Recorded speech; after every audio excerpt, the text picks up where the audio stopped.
Selam dostlar. Biz Qozon bo'yicha sayohatimizni davom etamiz. Bugun bizni tamli, balli sayohat kutib qoladi. Biz bugun Shak muzeyida. Bu yurtning xo'jasi Tatar savdogari Vafo Begayev bo'lgan. Yurt 19-asrda tuzilgan. Ilg'agi Tatar yurtlari ikki yoqqa bo'linganlar. Piratlar yog'i ham xotin-qizlar yog'i. Har yoqqa kirish uchun o'z eshigi bo'lgan.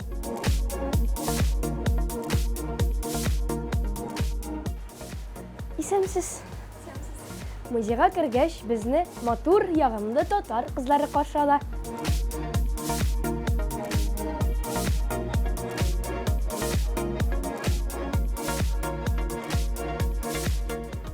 Muzeyning birinchi qatında biz tamlab isha Tatar jırlarini tinglay olamiz.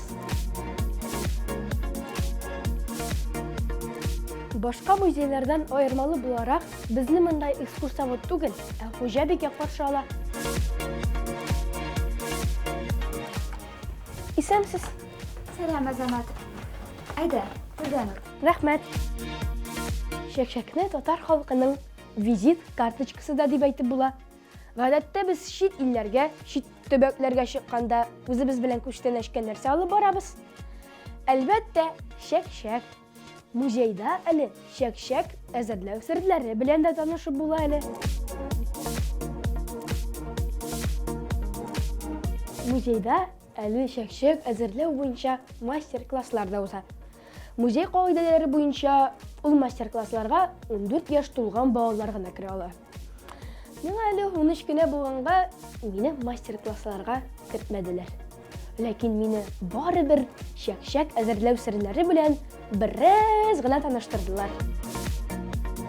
Shak-shakni azadlav uchun bizga yumurta, un, moy, bal ham shakar kerak.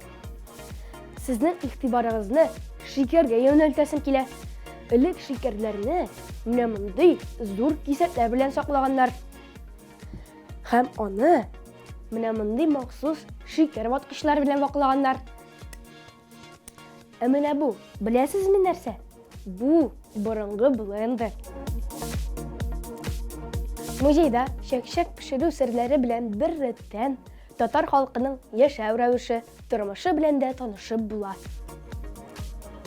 Masalan, mana bu qurol yordamida ilg'agi vaqtlarda kirni yuganlar ham utuklaganlar. Avul ishni nechik boshqarishga kerakligini bizga hozir xo'jabeka ko'rsatar.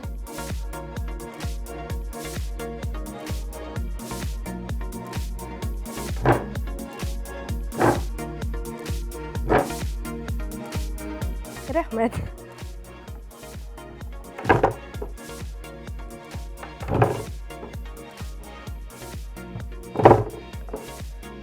Do'stlar, bek og'ir ekan.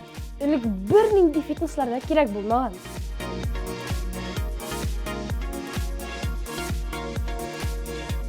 Menga muzeyda mana bu eksponat patifon ishadi.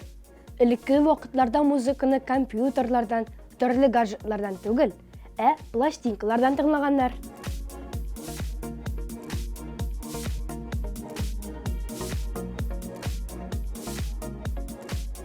Shak-shakli bayramlarga, qo'noqlar kelganda ham to'ylarga hazırlaganlar.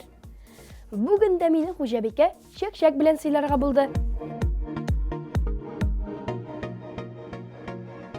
Bugunga mana shu do'stlar. Tug'an yoq tarixini o'rganamiz. Sog' bo'linglar.